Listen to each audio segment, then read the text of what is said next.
पत्ता चढ़ाओ ने, बेल पत्ता चढ़ाओ ने, ये पत्ता चढ़ाओ ने, पानी चढ़ाओ ने, धतूरा चढ़ाओ, और दुनिया पागल हुए जा रही है। अगर पागल हुए जा रही है तो आज एक किसी का व्हाट्सएप पर मैसेज था रायसेन से। आपके रिश्तेदार रहते हैं रायसेन में? किसी के? किस किस के रहते हैं? जरा हाथ उठाओ। रायसेन में कोई परिचित रहता हो तुम्हारा? अगर रहता हो तो पूछ लेना।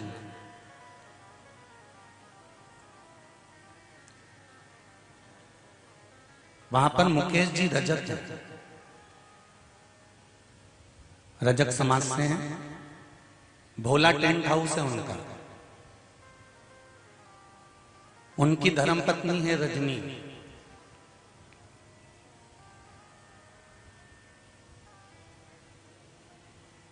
जो जज की परीक्षा 50 बार दे चुकी थी पर पास नहीं हुई, हार गए। पत्नी ने कहा मैंने यूट्यूब पे सुना है कि शिव महापुराण की कथा पूरी सुन लो और जो कामना कर कर सुनो वो कामना शंकर जी पूरी करते हैं। रायसेन में गुरु जी आ रहे हैं, एक बार प्रैक्टिकल करने में क्या जाता है। और वो रजक ने अपने पति से कहा कि मैं 7 दिन रायसेन के दशहरा मैदान में शिव महापुराण की कथा सुनूंगी। मैंने सुना है यूट्यूब पे कि पंडाल में बैठकर या टीवी के सामने या मोबाइल पर भी अगर दिल लगाकर 3 घंटे कथा सुन ली जाए शिव महापुराण की तो मनोकामना 3 महीने में पूरी हो जाती है। तो हम भी तो प्रैक्टिकल करें। जज की परीक्षा दे रही थी, उसने 7 दिन शिव महापुराण की कथा पंडाल में रायसेन के दशहरा मैदान में श्रवण करी। अभी दशहरा मैदान की कथा को ज्यादा समय नहीं हुआ है।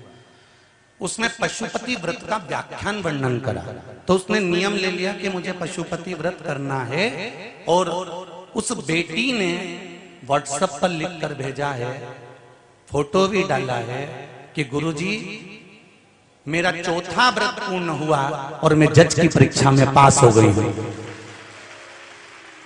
मैं सिविल जज बन गई हूं, मेरी सिविल जज की परीक्षा में मैं उत्तीर्ण हो गई। ये शिव कृपा।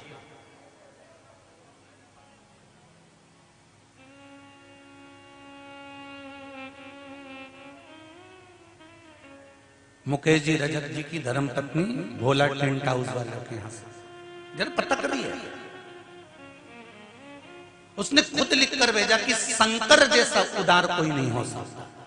और मेरा जीजियों से निवेदन है, जितने भाई लोग यहाँ कथा में बैठे हैं, अपार संख्या है आपकी, अपार संख्या। 3 दिन से 4 दिन से टेंट लगाने वाले, टेंट बड़ा बड़ा बड़ा बड़ा बड़ा रतलाम का पूरा टेंट लाके लगा दिया है। और जहां देखो वहीं तुम भरे पड़े हो, उसके सिवा कोई तुम्हारी सत्ता है।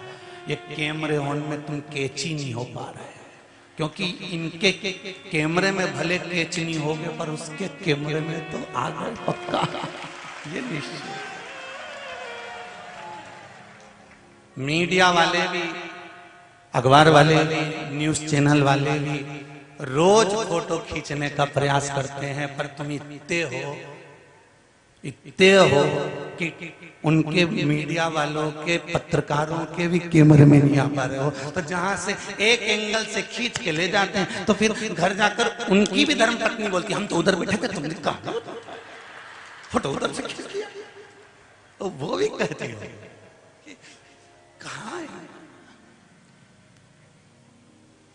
पर धन्यवाद दूंगा रतलाम की पूरी मीडिया को, पत्रकारों को, सोशल मीडिया को, जो अखबारों के माध्यम से इस कथा को संपूर्ण रतलाम शहर के आसपास के क्षेत्रों तक पहुंचा रहे हैं। बहुत बहुत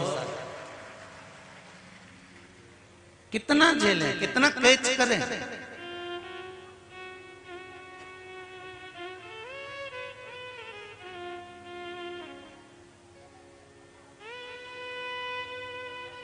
आपकी भक्ति बड़ी कुर्बानी।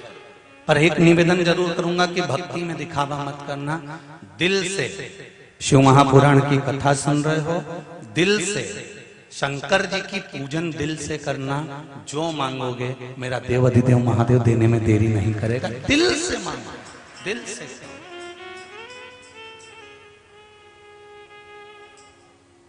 पर तुम्हारी भक्ति के चक्कर में टेंशन हमको हो जाता है।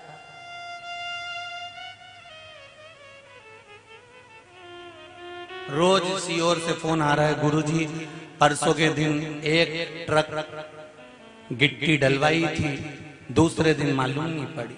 हमने कहा कहां गई? कि माताएं आती हैं, आप ही ने कहा कंकर संकर सब ले जाती है। बड़ी परेशान।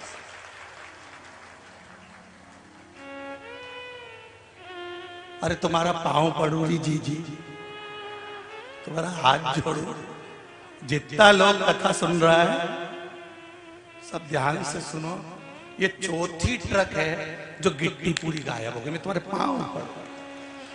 अब मंदिर बनाऊं कि तुम्हारा पूरा उठा के और क्या ये तुम्हारा छोरा कहाँ है, हमारी छोरी कहाँ है, हमारा और सब ले जा।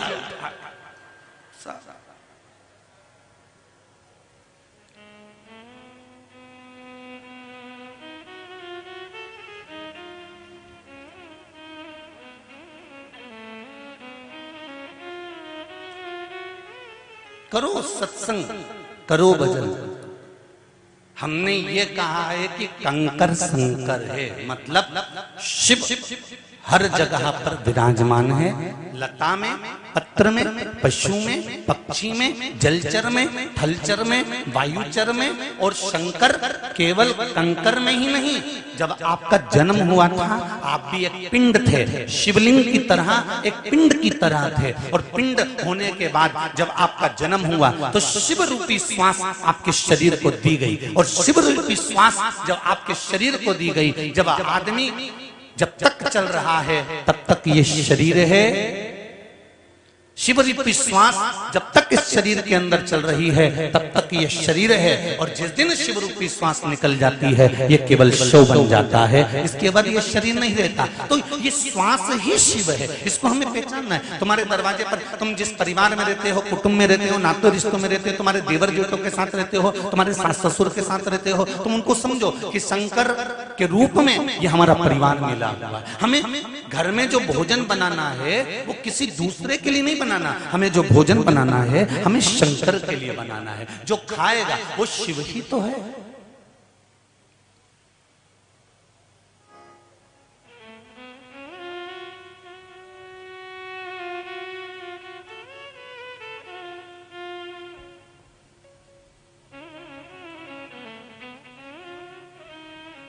जो पशु को पूजते हैं, पक्षियों को पूजते हैं, नदियों को पूजते हैं, देवताओं को पूजते हैं, कंकर को पूजते हैं, वृक्षों को पूजते हैं, आकाश को पूजते हैं, पाताल को पूजते हैं, तारों को पूजते हैं और सूर्य चंद्र को पूजते हैं। यही तो सनातन धर्म की पहचान है।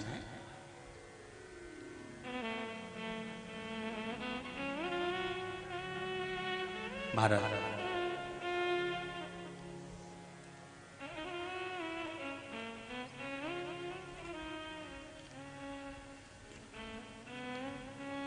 बस हमारी भक्ति में दिखावा नहीं होना चाहिए और भक्ति का बल श्रेष्ठ होना चाहिए। भक्ति का बल श्रेष्ठ कैसे होगा?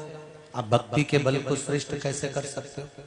तो उसके लिए भी शिव महापुराण की कथा कहती है कि हमें हमारे भजन का अहंकार नहीं करना, हमें हमारी पूजन का अहंकार नहीं करना।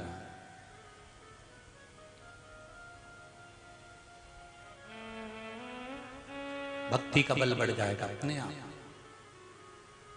हम जब पूजन करते करते, भजन करते करते, स्मरण करते करते, दान करते करते, सत्कर्म करते करते, जब हम अपना खुद का बखान करने लगते हैं कि मैं जो पूजन करता हूं मेरे बराबर कोई नहीं कर सकता, मैं जो स्मरण करती हूं मेरे बराबर कोई नहीं कर सकता, तो फिर कहीं ना कहीं हमारा भक्ति का जो बल है वो घट जाता है।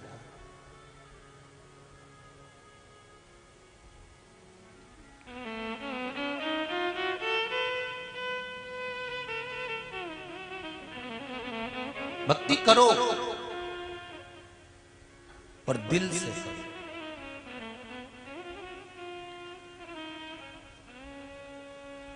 आप भी करो। कल कथा कह रही थी चांगुणा की कि अपने बेटे को भजन का बल दिया, एक फल शिवजी को दिया, वही फल उसने खाया तो वो फल का बाल बांका नहीं हो पाया। बाद में बेटा दौड़ कर आया और उसने भी भोजन करा। फिर वो थाली में मांस नहीं रहा था, 56 भोग बन गए थे।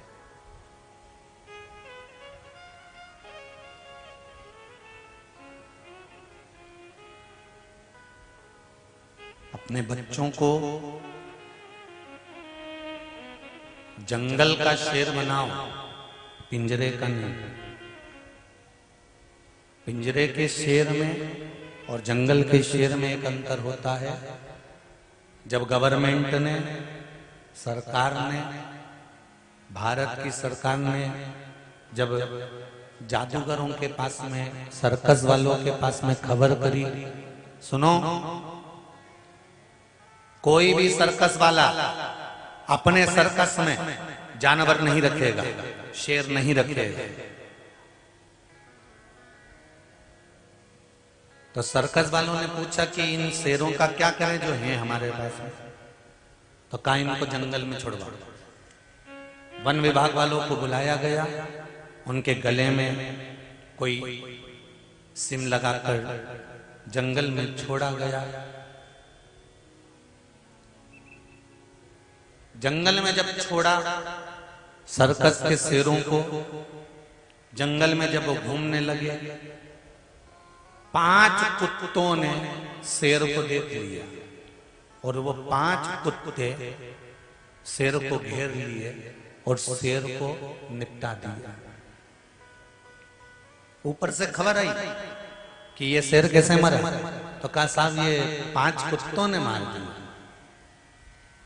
तो कुत्ते बड़े विचित्र थे कि शेर विचित्र था। कुत्तों ने शेर को मार दिया? हाँ, कैसे मार दिया? तो कहा साहब जो जंगल का शेर होता है नहीं सर, वो शेर दमदार होता है। जो पिंजरे में रहकर बड़ा होता है ना, उसका शिकार तो कुत्ते कभी भी कर जाते हैं, कभी भी। मैं सीधी सीधी तो नहीं कह सकता, पर समझ जाना रे तुम सब लोग। इस व्यासपीठ की मर्यादा रखकर शब्द कहूंगा, पर उसमें आपको समझना होगा। पिंजरे के शेर को कुत्तों ने मार दिया, अपने बच्चों को पिंजरे का शेर मत बनाना कि दबा दबा कर रखा जाए। मत जा, मत जा, दिख नहीं रहा कितनी गलत स्थिति चल रही है, कहां जा रहा है? और दबा, और दबा दे, और दबा दे, और डुकरिया तू निपटी और 5 कुत्ते इसको निपटा जाएंगे। इसलिए सनातन धर्म कह रहा है शेर बनो, और वो भी जंगल के।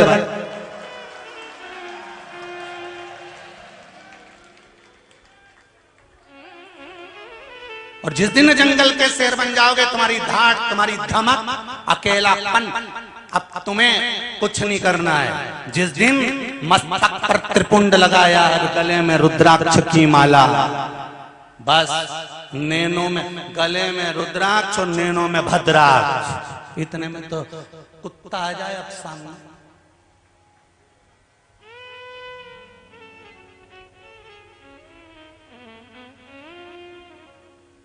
आजा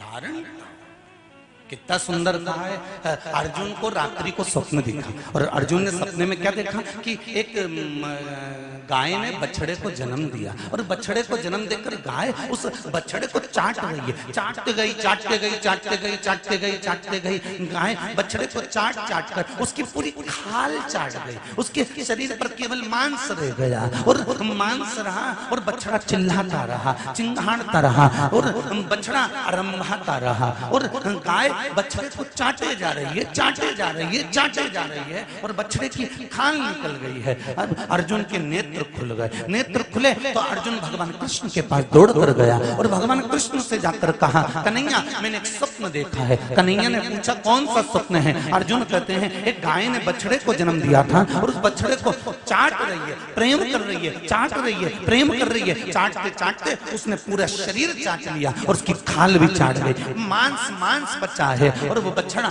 मरने की कतार पर आ गया है। क्या ये क्या है? भगवान कृष्ण कहते हैं अर्जुन ये स्वप्न नहीं है, ये कलयुग का दर्शन हो रहा है। कलयुग में माता पिता अपने बच्चे को जन्म देंगे, इतना प्रेम जताएंगे, इतना लाड़ जताएंगे, इतना प्रेम, खाना नहीं खाए तो मोबाइल पकड़ा देंगे। माँ दिन भर उसको पीछे दौड़ दौड़ के खिलाएगी, मारा छोरा, मारा छोरा, मारा छोरा। और जब बच्चा रोए तो उसको गोदी में खिलाएगी। वो जो कहेगा माँ को करना पड़ेगा, वो जो कहेगा बाप को करना पड़ेगा। माँ मुझे 500 रुपए चाहिए, 1000 निकाल कर देगी। माँ मुझे ऐसे कपड़े चाहिए, माँ कपड़े सिलवा कर देगी। माँ मैं इस दुकान से कपड़े नहीं लूंगा, उस दुकान पर जाऊंगा, मैं इंदौर जाऊं, रत्लम जाऊं, मैं बस ये बच्चे का प्रेम। अर्थात गाय अपने बछड़े को चाटे जा रही, चाटे जा रही, चाटे जा रही। तुम भी अपने बच्चों को शे दिए जा रहे, दिए जा रहे, दिए जा रहे, और इतना बिगाड़ दिया कि जैसे ही अब बच्चा कुछ नहीं कर रहा। बच्चा अब दिन भर में 50 बार अपने माँ बाप से ही झूठ बोल रहा है और कहाँ जा रहा है और कहाँ बता रहा है। इसमें तुम्हारी गलती है। ये कलिकाल की लीला भगवान कृष्ण कह रहे हैं। अपने बच्चे को ज्ञानवर्धक बनाइए, संस्कारवान बनाइए, विद्यावान बनाइए, धैर्यवान बनाइए और वीर बनाने का प्रयास करिए। और बच्चों को जंगल का शेर बनाना पिंजरे का नहीं, ये तुम्हारे हाथ में है, कोई दूसरे हाथ में नहीं है। सामने राष्ट्रीय स्वयंसेवक संघ का एक कार्यालय लगा हुआ है, उसमें किताबें मिल रही होंगी शायद, मुझे उम्मीद है।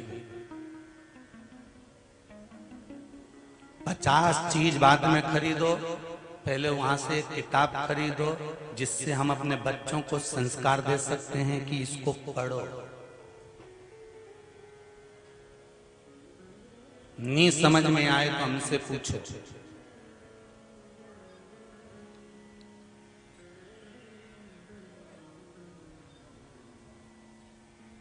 अपने एसी का कमरा नहीं छूटता, हैंडसेट नहीं छूटता।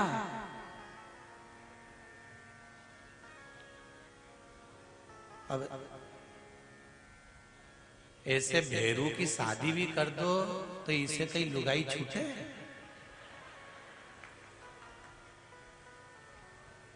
ससुराल भी जाए नहीं वो मायका, तो ये तुरंत तू अभी कहीं करेगी जाके, तो कहीं करे। तो बस जाऊं, हमारे यहाँ भी कार्यक्रम है तो मैं 1-2 दिन रह के आ जाऊंगी। ये तो तैयारी कर, मेरी बेटे जी लगा जा, तू गई मैं पहुंचा। और माता पिता कह रहे घर में रहे, जिन दिन से शादी हुई उस दिन से हमसे अच्छे से ही नहीं बात कर रही है। ये आदत किसने डाली है? आपने अपने उसको संस्कार नहीं दे। बहुत जरूरी है। बच्चों को कार मत दिलाओ, संस्कार दिलाओ। कार दिलाओगे तो बच्चे बेच कर खा जाएंगे, संस्कार दिलाओगे तो कारों की लाइन लगा देंगे तुम्हारे पुत्र, तुम्हारी पुत्रियां। ये पीछे नहीं हटने वाले। केवल तुम्हारा विश्वास, तुम्हारी भक्ति, तुम्हारी श्रद्धा। घर के बच्चों से कहो 1 लोटा पानी लेकर शंकर जी के मंदिर जाएगा, मम्मी मैं नहीं जाऊंगा, मेरे को शर्म आ रही है, मैं नहीं जाऊंगा। तो तू सोच के बैठ जा, रोटी भी नहीं मिलेगी। मैं दोस्त क्या खा लूंगा? कितना दिन तेरा दोस्त खिलाए, मैं भी तो देखूं। और चली जा चूड़ा बांध के दोस्त के घर। काका है रे तू, इधर आ। यही संस्कार दे मेरे छोरा को कि मंदिर मत जा। कहा तेरी माँ बुला इधर, और छाती पर चढ़ जा कि कौन है। और उसकी माँ से तेरे छोरे को भी कह शंकर मंदिर जा, हमारा छोरा को लेके। अगर मंदिर जाएगा तो घर में रोटी खाएगा, और नहीं जाए तो जाऊं ना। थोड़ा सा मोह का त्याग करो और बच्चों को संस्कारवान बनाने के लिए, सनातनी बनाने के लिए आगे बढ़ो। नहीं तो आने वाली पीढ़ी रोने वाली है।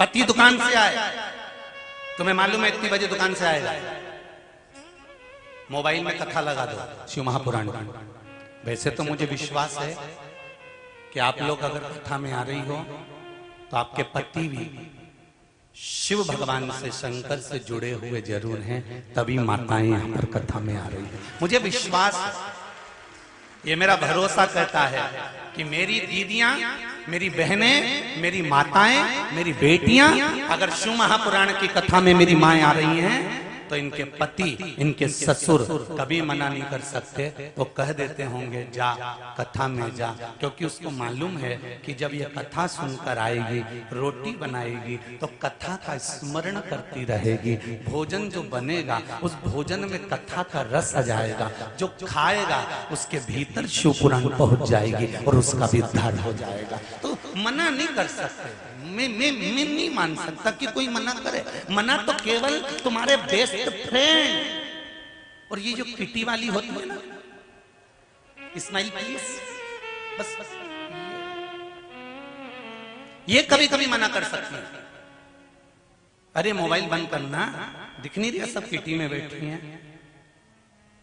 मेरी किटी की बहनों से निवेदन है, किटी पार्टी भी रखना है तो 1 बजे से 4 बजे तक क्यों रखना, 4 बजे के बाद रखना, हम कथा सुनेंगे। और किटी में जाओ, चाहे मीटिंग में जाओ, चाहे पार्टी में जाओ, सबसे पहले अगर वहां बैठे हो तो थोड़ी देर राम नाम, कृष्ण नाम, शिव नाम का जाप होना चाहिए, उसके बाद किटी पार्टी प्रारंभ होना चाहिए। नहीं तो नहीं जा।